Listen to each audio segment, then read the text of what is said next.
આપ સર્વોને હેતપૂર્વક જય શ્રી સ્વામિનારાયણ। આજની સત્સંગ કથા વાર્તા નિજ મંદિર સાવરકુંડલા। આજની સત્સંગ કથા વાર્તા શ્રી વિદુર નીતિ અધ્યાય 6 ભાગ 12। ગઈકાલે આપને વિદુર નીતિ ગ્રંથના માધ્યમે અધ્યાય 5ની કથા સાંભળી। હવે આજે આગળની વાર્તા સાંભળશું। વિદુરજી કહે છે, વૃદ્ધો અને યુવાનોને એકબીજા પ્રત્યે આદર ભાવની લાગણી કેમ રહે અને એકબીજાની વડક કેમ દૂર થાય તે સાંભળો।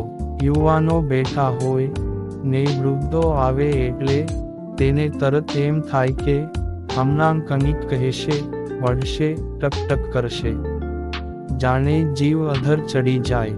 પણ તે વૃદ્ધો નજીક આવે ને સ્વાગત કરે, મીઠાંગ વેણ બોલે કે આવો દાદા આવો, અહીં બેસવું છે, કોઈનું કંઈ કામ છે, અમે સુખેથી બેઠા છીએ, આવું બોલી વંદન કરે તો દાદા પણ રાજી થાય ને કદાચ ઊંચે સાદે કંઈ બોલવાના હોય તો એ ન બોલે।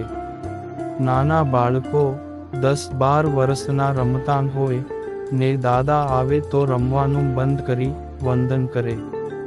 દાદા મંદિરે ગયા હતા, હા તો પ્રસાદી કંઈ આપશો? જો પ્રસાદી હોય તો તે તરત આપે, ન હોય તો શાંતિથી ના કહે અમે અહીંયા રમીએ। દાદા તુરત કહે હા રમો, પણ અવાજ ન કરતા અને કંઈ તોડફોડ ન કરતા હો। આટલા જણા આપને ઘરે ન આવે તો સારું, છતાં જો આવી ચડે તો આદર કરવો। હથિયાર રાખનાર ઘરમાં હથિયારની જરૂર ન રહે, છતાં સમય પ્રમાણે હથિયાર રાખતા હોય એવું પણ હોય। રક્ષા માટે હથિયાર જરૂરી છે, પણ તેને ક્યાં, ક્યારે ને કેમ વાપરવા એ વિવેક પણ અતિ જરૂરી છે।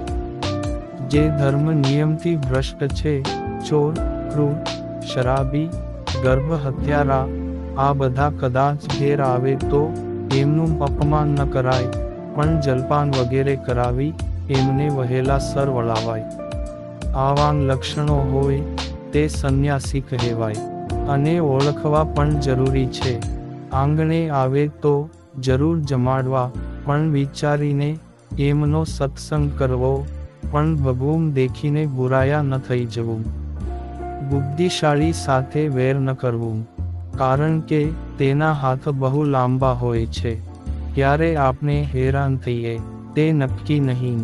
જે વિશ્વાસ કરવા યોગ્ય નથી તે ઉપર વિશ્વાસ ન કરવો, અને જે વિશ્વાસ પાત્ર છે તે સાથે પણ અતિ વિશ્વાસ ન કરવો, કારણ કે ક્યારેક તે સાથે બગડે તો આપણે બધી રહસ્યની વાત તેને કરી દીધી હોય પછી તે આપણને હેરાન કરે। અવિશ્વાસીનો વિશ્વાસ ન કરવો, પણ અતિ વિશ્વાસી પણ ન થવું। ઘી અમૃત છે, પણ 100 વખત ધોવે તો ઝેર થઈ જાય છે, એમ કહેવાય છે। ચંદન શીતળ છે, પણ એને કોઈ સળગાવે તો તે બાળે છે। શાસ્ત્રોમાં સ્ત્રીઓનો ખૂબ આદર કર્યો છે, એને લક્ષ્મી દેવીની ઉપમા આપી છે। તેનો આદર કરવો, રક્ષણ કરવું, નિંદા કે તિરસ્કાર ન કરવો, હલકાં વેણ, મરમાળાં વેણ ન બોલવાં સમાન હક્ક આપ્યા છે। જે ઘરમાં સ્ત્રી પ્રસન્ન છે ત્યાં બાળકોમાં સારા સંસ્કારો પડે છે। જે ઘરમાં સ્ત્રી દુઃખી છે, ઉદાસી હોય, તે ઘરમાં બાળકોમાં સારા સંસ્કાર ન પડે ને શાંતિ ન હોય। એ પણ સૌએ વિચારવા જેવું છે। હે ભાઈ, સ્ત્રી તો ગૃહ લક્ષ્મી કહેવાય, એ તો ઘરની શોભા છે, ઘરની રાણી છે, આદરણીય છે, ગૃહને અજવાળું કરનાર છે, અને ભક્તિનું સ્વરૂપ છે, માટે તેનું અપમાન ન કરવું। અને જે ઘરમાં સ્ત્રીઓ દુઃખી થાય છે તે ઘર, કુળ તત્કાળ નાશ પામે છે, હેરાન થાય છે। તે સાંભળીને ધૃતરાષ્ટ્ર જરા ઝાંખા પડ્યા ને પછી મહાત્મા વિદુર બોલ્યા કે કેવું કામ કોને સોંપવું? ઘરની દેખરેખ પિતાને સોંપવી, તે સહુને સાચવે, બીજી કોઈ ચિંતા નહીં। નાના સંતાનોને દાદા દાદીમાનો પ્રેમ મળે, ઘર સચવાય, બાળકોને સંસ્કાર મળે અને ઉછેર પણ સારો થાય. માતાને રસોડાની દેખરેખ સોંપવી, તે ઘરનું ધ્યાન રાખે. પશુઓની દેખરેખ વિશ્વાસુ તથા જાણકારને સોંપાય. ઉત્તમ કુળમાં જન્મેલ સજ્જનો અગ્નિની માફક તેજસ્વી હોય છે, પણ બહારથી શાંત અને ગુપ્ત હોય છે. ઘર, સંસ્થા, સમાજ કે રાષ્ટ્રની અંગત વાત બધે કહેવાય નહીં તો વિક્ષેપ થાય. અમુક મંત્રણાઓ ખાનગી રખાય, અગાઉથી બધી વાત કહેવાય નહીં. હવે આગળ કહે છે કે ગુપ્ત મંત્રણા કયાં કરવી.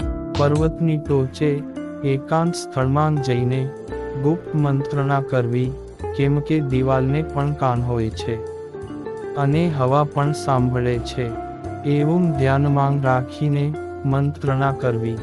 ખુલ્લા આકાશમાં અર્થાત એકલ અવતરણ ચિહ્ન આજુબાજુ વૃક્ષ પણ ન હોય, નહીં તો તેની પાછળ કોઈ બેઠો હોય ને સાંભળે. કાને થયેલી વાત છુપી રહેતી નથી. દેશમાં સલામતી, ધન પ્રાપ્તિ, ગુપ્ત મંત્રણા વગેરે મંત્રીઓને આધીન હોય છે. તે વફાદાર, નિષ્ઠાવાન હોય, લાલચુ ન હોય, લાંચ લેતા ન હોય, સ્વામી ભક્ત તથા દેશભક્ત હોય, દેશ અને પ્રજાના ભલા માટે જ નિર્ણયો લેતા હોય, તો જ રાષ્ટ્રની સલામતી અને પ્રગતિ છે.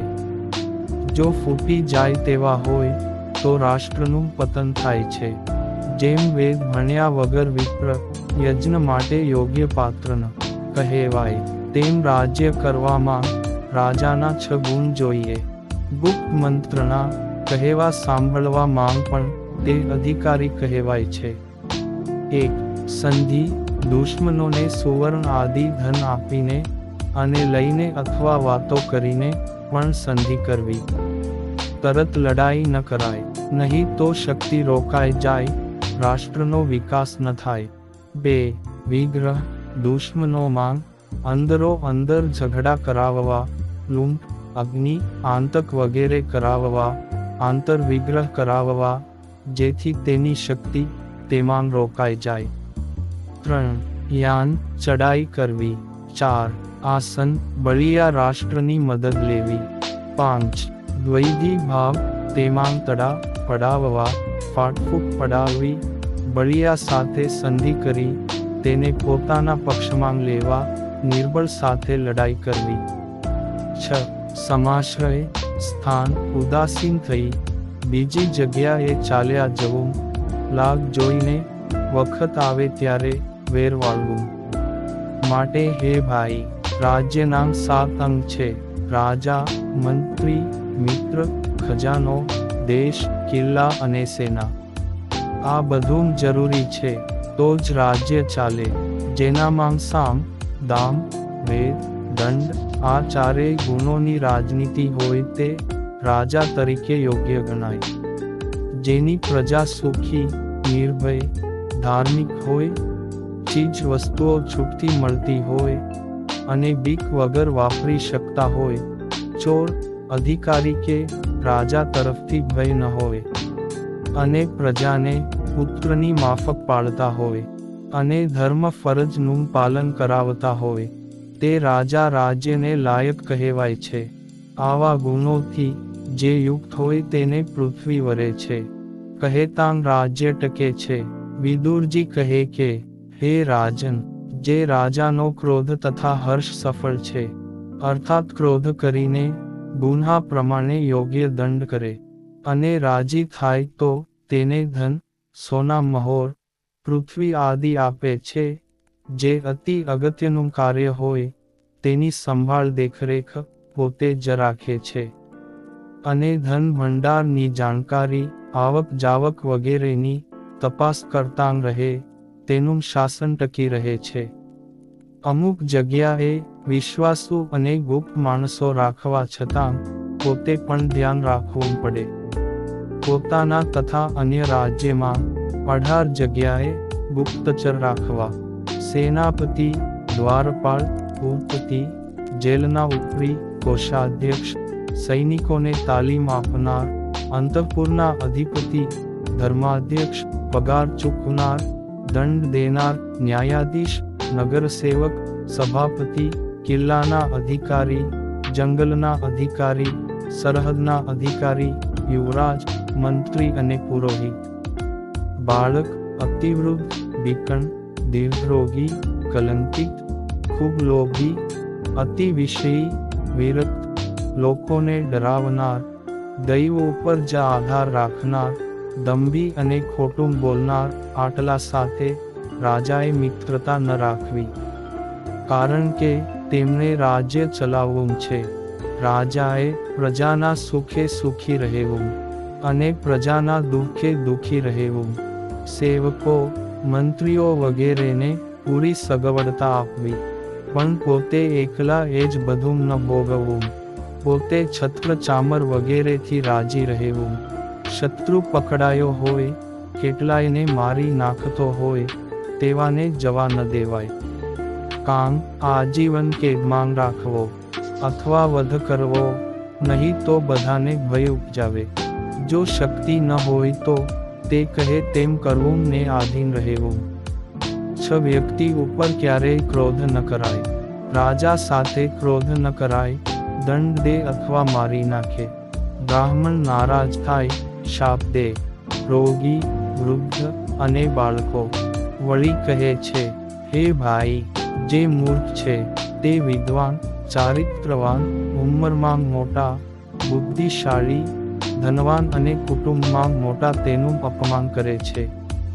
અને આટલા ગુણો હોય તો પારકા પણ પોતાના થઈ જાય છે. જે દાતા છે, સંપત્તિ, સમય, બુદ્ધિ વગેરેથી બીજાને મદદ કરે છે. કોઈ સાથે કપટ, દગા, છેતરપિંડી કરતા નથી. સરળ સ્વભાવ છે. જે કહ્યું હોય તે વેણ પાળે. સમય પ્રમાણે કામ કરી દે છે. ચોકસાઈથી કામ કરે છે. તે બીજાના દિલ જીતી લે છે. બીજાએ હિતની વાત કહી હોય તેને સવળું સમજી સુધારો કરે છે. વાણી પ્રિય તથા સત્ય અને હિતકારી હોય. અનાજ માંગ ઘી ગોળ ભળે તો મિષ્ટાન થાય. તલની સાની માંગ ગોળ ભળે તો ભાવે ને ગળી લાગે. તેમ કહેવાનું હોય ત્યારે સારો ભાષા પ્રયોગ કરે, સારી વાણી વાપરે. આવા ગુણો હોય તો તેના કાર્યો જલ્દી સફળ થાય છે. હે રાજન, કોઈ રાજા અથવા વ્યક્તિ ભલે ગરીબ થઈ ગયા હોય, પણ જો તે કોઈને દગો ન કરે, અવળું ન બોલે, બુદ્ધિશાળી અને સરળ સ્વભાવનો હોય, તો તેને મિત્રો તથા મદદ કરનારા સેવકો મળી રહે છે ને ફરીને સંપત્તિ તથા સત્તા મેળવે છે. હવે મહાત્મા વિદુરજી લક્ષ્મી વધવાના 7 ઉપાયો બતાવે છે. આ જગતમાં બધાને લક્ષ્મીની જરૂર છે અને મળ્યા પછી વધે તેમ પણ સૌની ઈચ્છા હોય છે. તો જીવનમાં ઘણી વખત ધીરજ રાખવી પડતી હોય છે. ઉતાવળે આંબા ન પાકે. ઇન્દ્રિયોને નિયમમાં રાખવી, અંતઃકરણને સમજાવી, તેનું શમન કરવું, બાહ્ય તથા આંતર પવિત્રતા, દયા, કોમળ વાણી અને મિત્રનો ક્યારેય દ્રોહ ન કરવો. આવા ગુણો રાખે તો તેની લક્ષ્મી વધે છે અને સંપ, ધર્મને નીતિ રાખે તો ટકે છે અને ભગવદ કાર્યમાં વાપરે તો લક્ષ્મી શુદ્ધ થાય છે. હે ભાઈ, પોતામાં અનેક દોષ હોય અને ઘરના સભ્યોનો કોઈ વાંક ન હોય છતાં ક્રોધ કર્યા કરે, હેરાન કરે, શિક્ષા કરે, તેને નિરાંતે નીંદર ન આવે, ઘરમાં ઝઘડા થયા કરે, અશાંતિ રહે અને ઘરમાં સર્પ હોય ને જેમ બધા ડરે તેમ ઘરમાં બધા ભયથી રહેતા હોય. આપણા આ લોક પરલોક બગડે, શાંતિથી રહે નહીં, તે ભજન પણ શું કરે. ક્રોધ તો સિંહ, વાઘ, કાળા સર્પ સમાન છે. વાઘ કદાચ કોઈને મારે નહીં, પણ ગામને પાદર હુંકારા કરે તો પણ બધા ડરે. માટે તેવા સ્વભાવ હોય તો ટાળવા. અમુક પાસે પૈસા હોય તો વપરાય જાય, સચવાય નહીં. વિદુરજીએ પ્રથમ નામ બહેનોનું લખ્યું છે. એમાં આશ્ચર્ય પામવા જેવું નથી, કારણ કે એમનું દિલ બહુ ઉદાર હોય છે. ઘરે કોઈ માગણ બ્રાહ્મણ આવ્યા હોય તો ઘરધણી આવ્યા પહેલા તેને કનીક અનાજ, કપડું, થોડા રૂપિયા વગેરે આપીને એને રવાના કરી દે છે. ઘરમાં વસ્તુ, પદાર્થ, વસ્ત્રો, ઘરેણાં નવા નવા લેવાની ઈચ્છા થાય, ફેશનમાં પણ પૈસા વપરાઈ જાય. જો પુરુષો વ્યસન છોડે ને બહેનો ફેશન છોડે તો ઘરમાં ઘણી બચત થાય ને મધ્યમ વર્ગનું વ્યવહાર સહેજે ચાલે. પ્રમાદી હોય, આળસુ હોય, મા બાપની મિલકત ભાગમાં આવી હોય, કનીક કમાયા હોય ને માંડે વાપરવા, ખોટા ખર્ચા કરવા, જુગાર, વ્યસનો જેવા અપલક્ષણો હોય, પતિત હોય, મા બાપ પવિત્ર પુરુષોનો નિસાસો લાગ્યો હોય, તેના વિચારો નબળા થાય તેવી વ્યક્તિ પૈસા સાચવી ન શકે. એને અવળું જ સૂઝે. વળી મહાત્મા વિદુરજી કહે છે કે પંડિત ડાહ્યો કોણ કહેવાય? કરવા યોગ્ય હોય તે કરે, જેટલું બોલવાની જરૂર હોય તેટલું બોલે, વધારે ભાંગ ઝડમાં ન પડે તે પંડિત કહેવાય. નકામી પારકી પંચાયતમાં પડે તેને ક્લેશ જ થાય છે. આટલા જીવતા હોય તોય હેરાન થતા હોય. જુગારી, ધુતારા, વેશ્યા અને બીજાના ખોટા વખાણ કરીને પેટ ભરનારા, તે જેના વખાણ કરતા હોય તેવા લોકો જીવતા છતાં મરેલ જાણવા. હે ભાઈ, તમે તેજસ્વી અને ધનુર્ધર પાંડવોને છોડીને બધું દુર્યોધનને આપ્યું છે તો વહેલાસર બધું નાશ પામશે. માટે હજુ સમજો તો સારું. ઉપર જણાવેલા જુગારી વગેરેને કોઈ સાચી વાત કહે તો પણ એમને તો ઝેર જેવી લાગે ને ખોટી વાતને સાચી માને. તેઓને અવળું જ સૂઝે છે. જેમ કાજળ કાળાશ છોડતું નથી તેમ તેવા માણસો મલિનતા, પાપ છોડતા નથી. માટે હે ભાઈ, પુત્ર મોહ છોડી બાપ નહીં પણ રાજા બનીને વિચારશો તો તમને ભૂલ સમજાશે અને પાંડવોને ભાગ આપવાનું મન થશે. ઇતિ શ્રી મહાભારતે ઉદ્યોગ પર્વના પ્રજાગર ઉપપર્વે ષષ્ઠો અધ્યાય સમાપ્ત. અને આ સાથે અત્યારની કથાને પણ વિરામ. હવે પછીની કથા વાર્તા આપને આગળના ભાગમાં સાંભળશું. અત્યારે આપ સર્વોને ભાવથી જય શ્રી સ્વામિનારાયણ.